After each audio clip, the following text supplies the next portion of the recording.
tidak punya mulut. Di bawah tubuhnya kosong melompong, tiada pipi. Tidak ada yang tahu apakah ia punya gigi dan lidah di balik wajahnya yang terkunci itu. Dengan keadaan yang termuluk, ia menghubungkan desa, warga, mempersoalkan kehadirannya tak habis-habis. Apakah ia makhluk yang cantik atau bahkan makhluk yang mengerikan?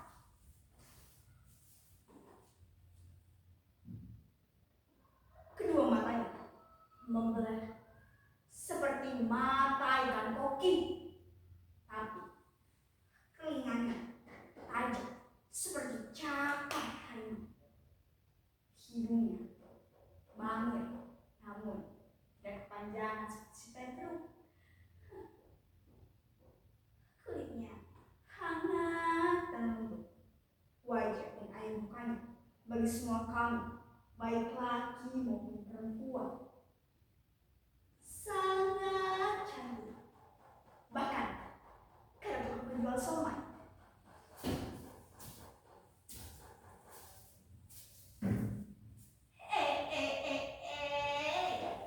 Tanpa mulut, perempuan itu justru seperti bidadari.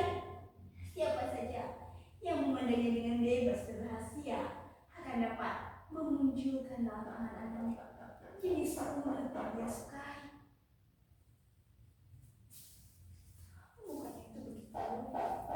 Mau diberikan mulut apapun cocok. Mau mulut yang doer, mulut yang sempit, mulut yang lebat, mulut yang tipis, mulut yang sedikit nyakil pun cocok. Asal amin-amin, jangan yang suning saja. Pokoknya karena tak ada mulut, bibirnya itu bisa digonta-ganti seenaknya. Mau bibir koa-koa yang model orang hutan, mau bibir bekicot yang becek dan basah, terserah. Tak ulung banyak orang menilai dia wanita eleh. Menyeramkan, ngeri kata mereka. Ya, mau semolek apapun matanya dan potongan-potongan badan lainnya, sebening apapun perasaan yang dilontarkan dalam mukanya, tanpa mulut, perempuan itu makhluk yang cacat. Manusia tidak sempurna. Seumpama pun perempuan itu tidak mempunyai sumber obat, akan terasa sesak, lemah, mau teriak kesakitan pun tidak bisa apa-apa. Kawah bumi yang mengeput sewaktu-waktu akan meledak. Jadi perempuan itu berbahaya. Pro dan kontra berlangsung sama. Semakin lama semakin panas. Ada sekelompok orang yang ingin mendepaknya karena dianggap membawa sial.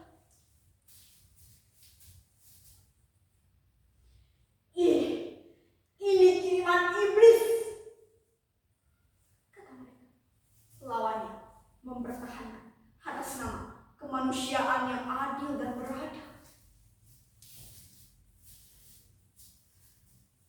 Jangankan perempuan, cacing pun kami lindungi dari ketidakadilan, kata mereka.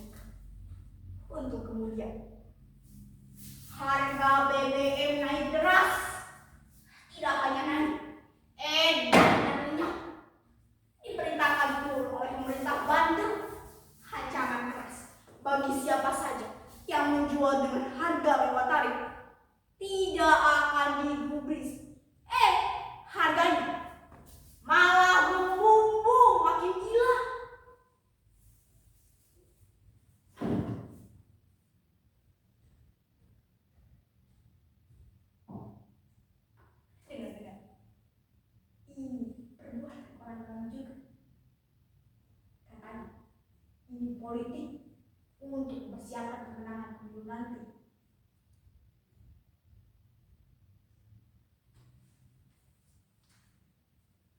Kami terpaksa berhenti berantem mempersoalkan perempuan yang ada mulut itu. Perlahan-lahan kami mulai terbiasa, bahkan rasa dia sudah menjadi bagian dari desa. Tidak ada pro dan kontra, diterima saja sebagaimana kami menerima siang dan malam, panas dan hujan, matahari dan bulan, malaikat dan iblis, nyamuk dan cicak.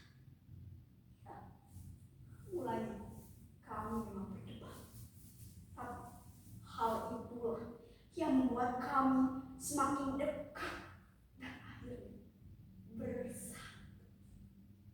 Perempuan yang ada mulut itu adalah harta milik desa, milik seluruh warga. Tetapi ada masalah.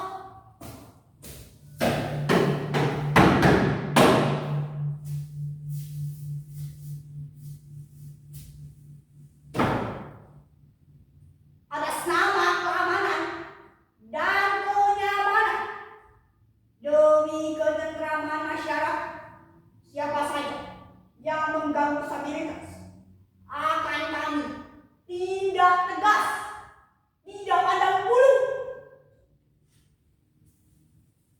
Seorang petugas jaga dari pusat, seperti tentara kolonial yang langsung melabrak dan mencaci maki.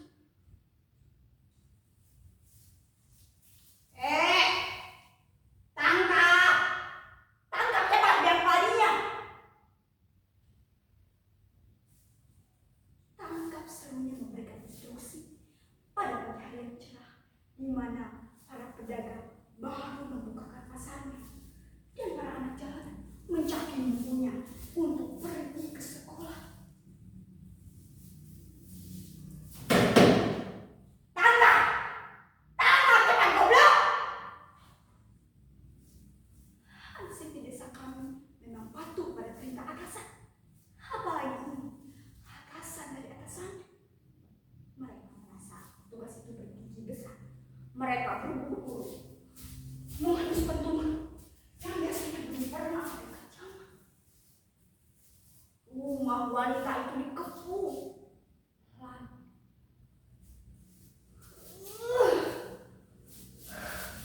Wanita itu ditarik.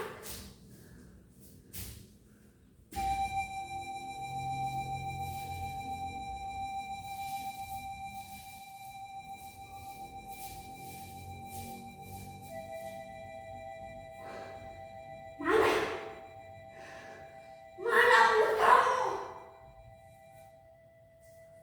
Teriak petugas itu ngos-ngosan. Dadanya naik turun sehingga terdengar suara gemelotok jantung mesinnya. Kami yakin dia terkejut melihat perempuan yang ada mulut. Jelas ia kepepet juga. Mana mulut kamu? Wanita itu hanya tercengang. Bagaimana mau menjawab kalau tak ada mulut? Dia hanya memberikan tatapan-tatapan yang lunak. Tapi kami semua mengerti, itu bukan hanya sebuah tatapan. Itu adalah jawaban-jawaban yang jujur. Itu hasil syarat. Tapi petugas itu tidak mendengarkan apa-apa. Lantas dia menggebrak dengan suara yang lebih keras untuk menutupi kebodohannya.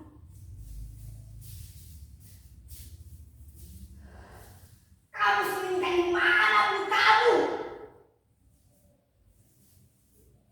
Suaranya tercekik karena nyalinya yang terjepit. Dia belum pernah menjumpai perempuan yang tak ada mulut. Jangankan perempuan, manusia yang tak ada mulut di Amerika pun tak ada.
yang baik dengan keadaan mulut.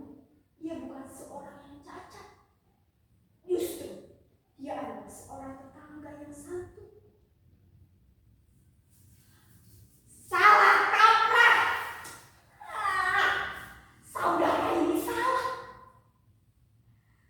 Jangan memutarbalikkan fakta. Kenapa kalian diam-diam saja? Kalian sudah dilatih untuk membenarkan yang salah. Bahkan kalian ini memperlakukan orang cacat seperti orang normal, memujinya sebagai warga yang patuh. Itu adalah tindakan kriminal. Itu kejahatan pikiran.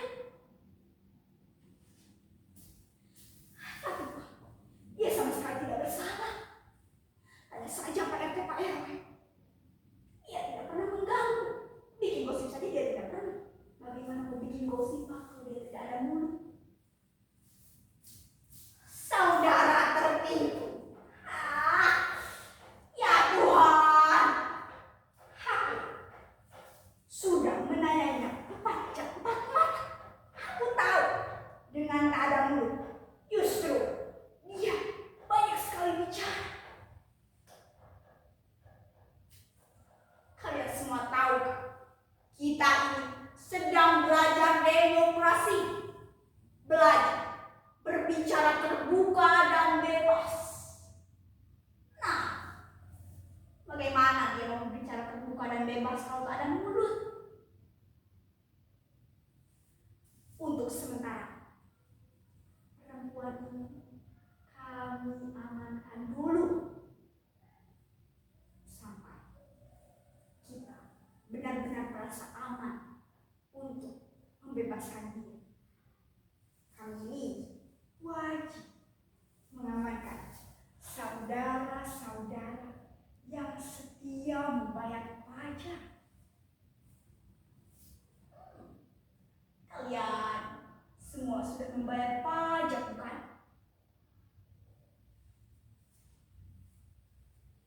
Tidak ada yang menjawab. Kami memang jarang membayar pajak.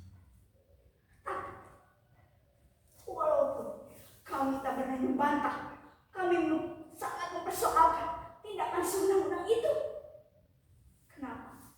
Atas nama petugas membenarkan segala yang keji. Keputusan petugas kami anggap sebagai cercaan. Itu bukan petugas, itu tikus. Buat apa negara memelihara tikus?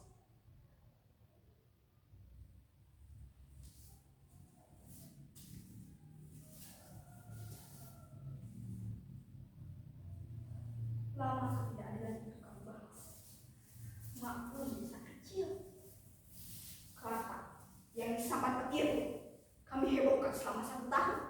Apalagi kepala yang disambar petugas. Kemudian harga BBM naik lagi. Ada seorang warga yang memprotes suka karena ada bentangan listrik yang melewati desanya dengan cara menjahit televisi sibuk mempersoalkan perselingkuhan, surat kabar mengeluti RU pornografi dan porno aksi, berita perempuan yang tak ada mulut kalah pamor.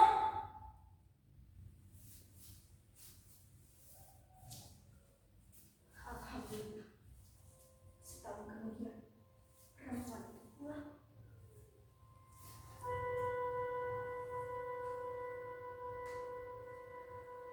Astaga, kami terkejut. Sekarang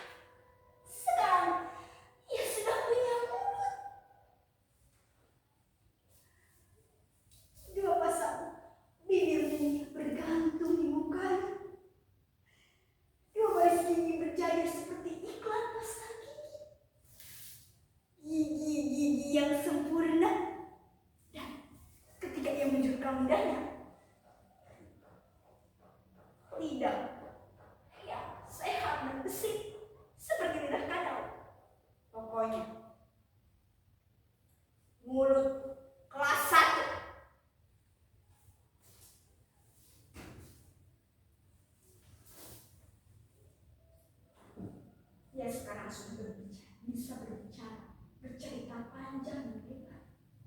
Suaranya itu begitu merdu, seperti penyiar di radio. Dan ketika dia menceritakan bagaimana proses perjalanan operasi di mancanegara dengan biaya 100% dari kocek prosedur, bulu kuduk kami meremah.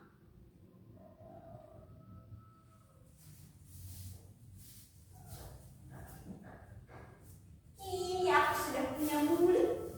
Aku sama seperti kalian-kalian. Bahkan mulutku ini sudah terlatih. Aku bisa bernyanyi, bisa bahasa Inggris, bisa baca puisi juga kalau diperlukan.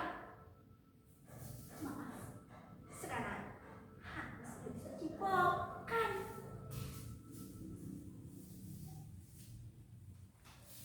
Berbeda dari semula, perempuan itu jadi kebanyakan mulut.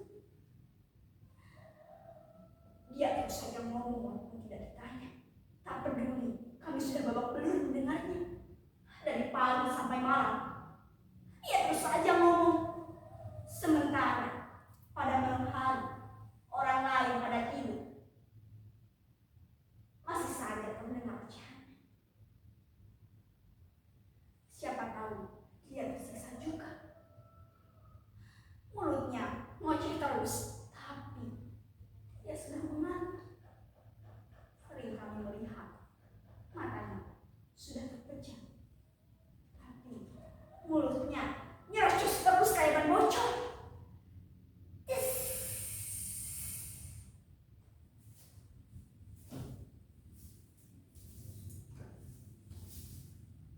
Ia masih saja ngomong walaupun tidur.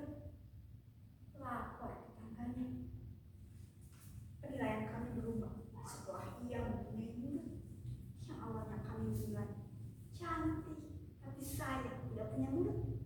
Sekarang berbalik, kami merasa terganggu. Perempuan cerewet, menyebalkan, berisik, yang dulu membencinya pun akan semakin jijik. Kami menganjurkan perempuan itu untuk menutup kembali mulutnya seperti semula sebelum orang lain tahu dan melakukan tindak kekerasan. Namun, seperti biasa, hal itu tidak berlangsung lama. Kembali demam berdarah merebak, flu menyerang, hidup semakin gila. Para pemimpin bukannya prihatin, tapi malah mencakar-cakar kursi yang dianggap sebagai rezeki. Judi, narkoba merajalela, korupsi membabi buta, hukum dikecingi, pendidikan merosot. Orang-orang pintar sibuk menguruskan, menyelamatkan generasi muda, sedangkan mereka juga sedang tenggelam. Khawatir ini adalah akhir dari kisah Jamrud Khatulistiwa.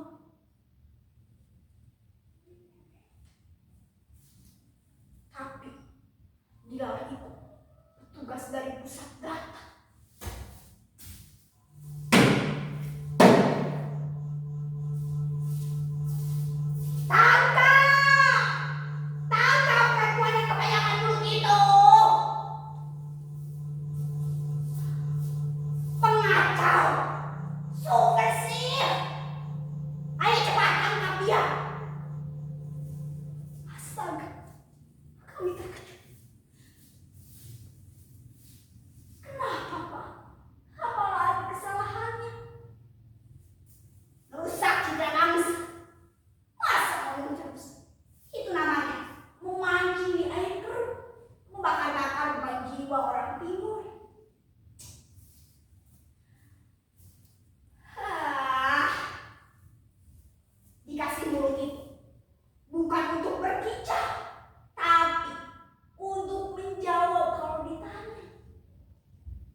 melupakan perempuan yang ada mulut itu. Karena tuntutan perut lebih penting. Dan ketika wanita itu pulang dengan keadaan yang sudah tidak punya mulut, kami sudah mendengar bagaimana mulutnya diratakan kembali seperti semula. Mulut yang kembali seperti tegalan yang penuh dengan misteri, kosong, sesak, suara-suara terpendam seperti dulu. Kami kasihan, kami ingin menolong, tapi lagi-lagi muncul hangat. Uang pendaftaran anak sekolah naik. Tarif listrik juga ikut ngaceng.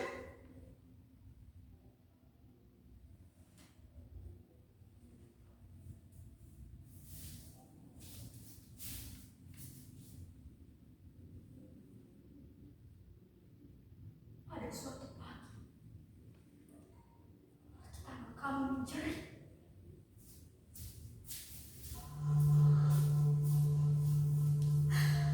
Ya Tuhan, ya Tuhan, perempuan itu, perempuan itu bergantung di cabang pohon nangka dengan keadaan yang sudah tidak bernyawa.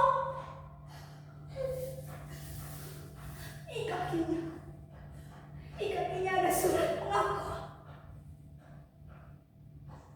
Suara-suara yang tidak mampu berkatakan sendiri.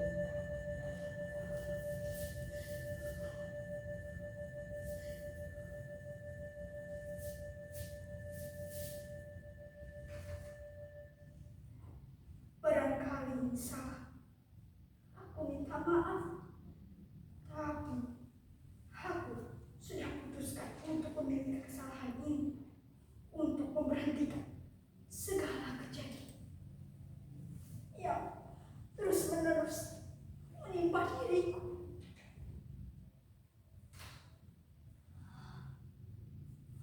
Seluruh warga panik. Kami kebingungan. Kami sedih. Kami ketakutan. Kami butuh penjelasan. Seharusnya petugas dari pusat itu datang. Tapi seperti biasa,